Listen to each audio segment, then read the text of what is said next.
शरणनाथ की, बोले शरणेश्वर भगवान की, बोलिए पिपलेश्वर महादेव की। बराबर आवाज को नहीं आवे रही है सर, अटाती तूड़ाती निकलनी छोजे। महादेव जी रा भगत लाल साफा वाला रायका समाज कहते ही पूरी संसार रे में जननी संस्कृति आंखों रे में उबर जाए। वे देवासी समाज रो जयकारो तो बारे ठेठ नेशनल हाईवे माते सुनी जाए। भले निमेश्वर महादेव की, जगदम्बे मात की, गजानन जी महाराज की, भले बजरंग बली की, भले सनातन धर्म की, गौ माता की, धरती माता की, आज के आनंद की, सभी पधारे हुए संत महानुभावों की श्री राम। आज हेलो ढोल वाले भाई और सामेल वाले भाई हमारे मठों के मठाधीश पधार चुके हैं, इनकी स्वागत की कड़ी में आप व्यवस्था करें। एतावत शुरू हो गए। आज सारणेश्वर भगवान का नून से मेला मठाधीश पधार चुके हैं, प्लीज नून के मठाधीश पधार चुके हैं, इनका ढोल के द्वारा सामला के द्वारा स्वागत करके आप जितने भी मेला के कमेटी सदस्य हैं आप मंच की ओर लेके पधारे हैं। धन्यवाद। आज सारणेश्वर भगवान का ये मेला नेशनल हाईवे के ऊपर से लेकर के यहां तक खचाखच भरा हुआ, रोडे बिल्कुल जाम साधनों से, गलियां और पूरा मंदिर जाम जन समूह से। भगवान भोलेनाथ का ये मेला देवाड़ा के परिवार भाई भूपेंद्र जी और वचनाराम जी की तरफ से मेला के लाभार्थियों का बहुत बहुत धन्यवाद और आभार व्यक्त करना चाहते हैं कि जिन्होंने आज के मेले की महाप्रसादी का लाभ लेकर के आप सबके बीच में एक धर्मार्थ का काम करने का जो उदाहरण पेश किया। और मैंने पत्रिका को जब पढ़ा तो 2031 तक के उन तमाम दानदाताओं का जिन्होंने मेले का लाभ एडवांस में ही ले लिया, किसी को शायद 31 से पहले जगह नहीं मिलेगी।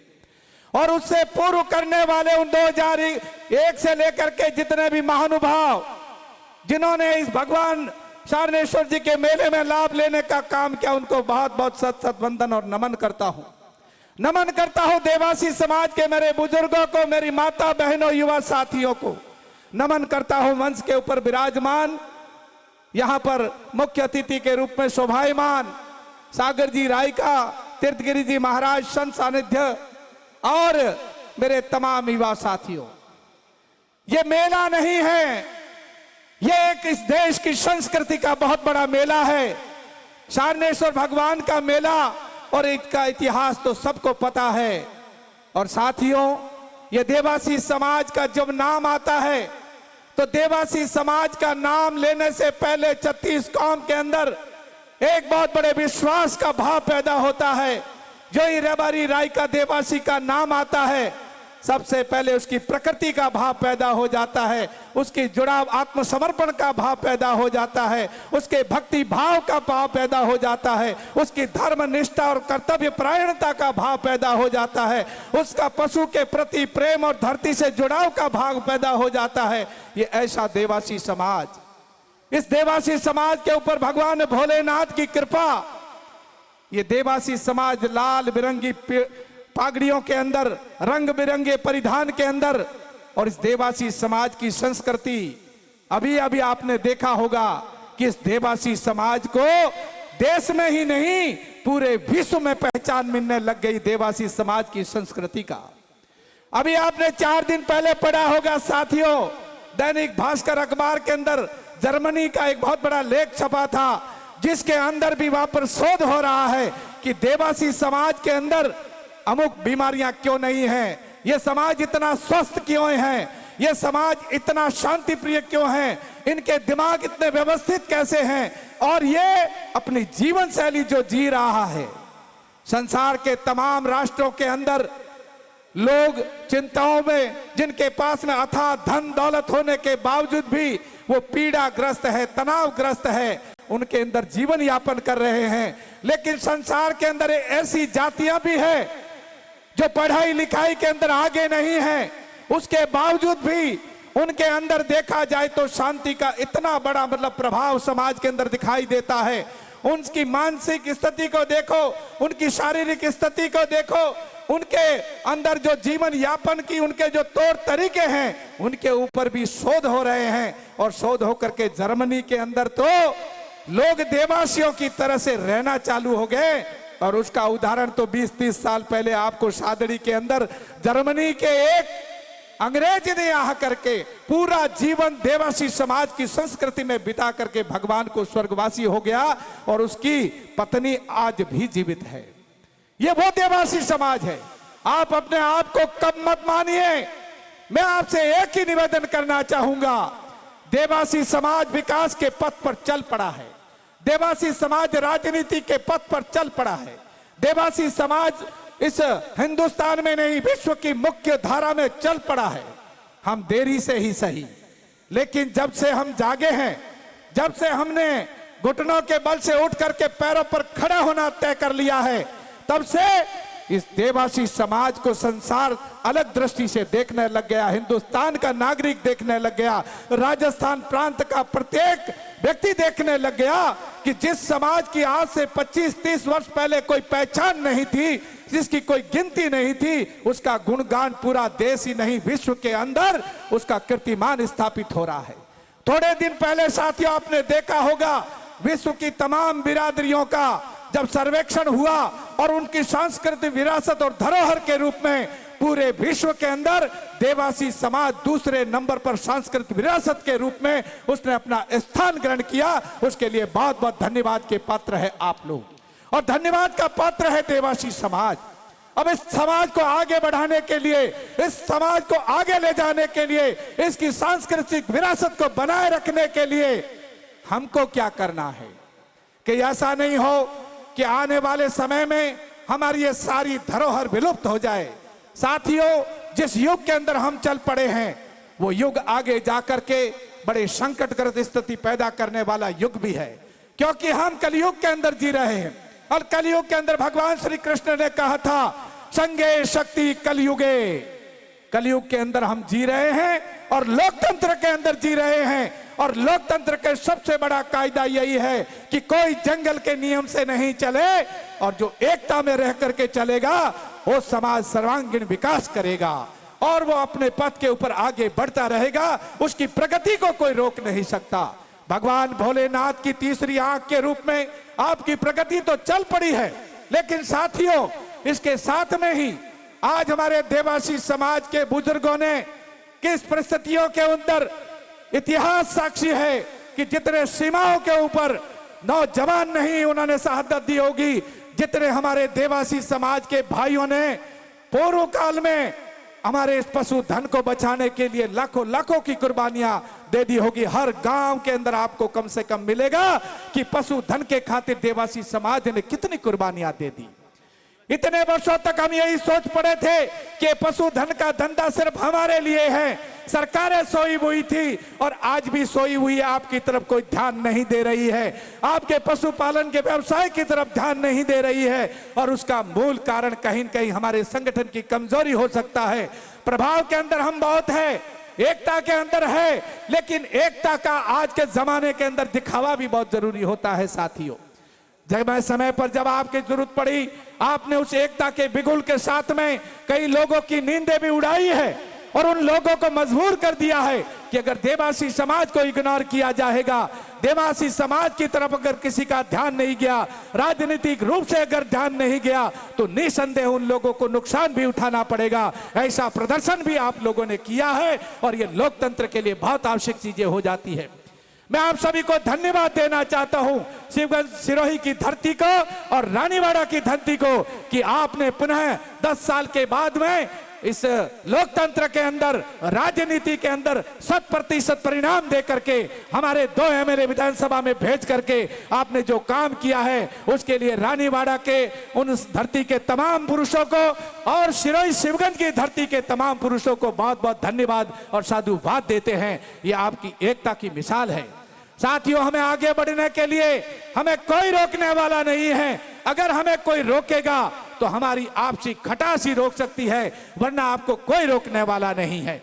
साथियों, एक दूसरे का सहयोग करना और हमारी आत्मा के जहन के अंदर ये बात और पीड़ा होनी चाहिए कि अगर मेरे पास में मेरा पड़ोसी है, मेरा भाई है, चाहे वो धंधे के रूप में है, राजनीति के रूप में है, सेवा के रूप में है, खेती किसानी के रूप में है, अगर वो सुदृढ़ और संपन्न रहेगा, उसके घर के अंदर किसी तरह के धन का अभाव नहीं रहेगा, तो वो एक दिन मुझे भी मिलने वाला है, उसका सहयोग मुझे भी मिलने वाला है। इस भावना के साथ में हम आगे बढ़ेंगे तो निश्चित तौर से हर क्षेत्र के अंदर हम आगे बढ़ेंगे।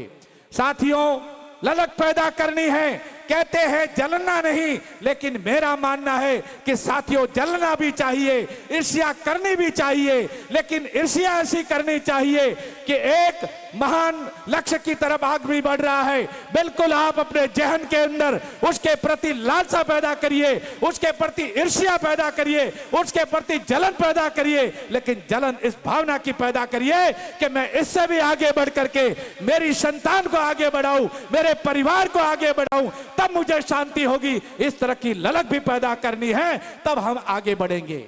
ऐसा नहीं है कि कोई भाई आगे बढ़ रहा है, चाहे वो व्यापार के क्षेत्र में हो, किसी भी कर्म क्षेत्र में हो, सेवा के क्षेत्र में हो, भक्ति के क्षेत्र में हो, राजनीति के क्षेत्र में हो, उसकी टांग खिंचाई का कभी काम मत करना, उसको सपोर्ट देने का काम करना। और अगर ये दिमाग के अंदर आपने ठान लिया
नाश की जड़ है और हम नशा नहीं करेंगे, ये हमारे बुजुर्गों का भी दायित्व हो जाता है। प्रत्येक गांव से ये आवाज उठनी चाहिए।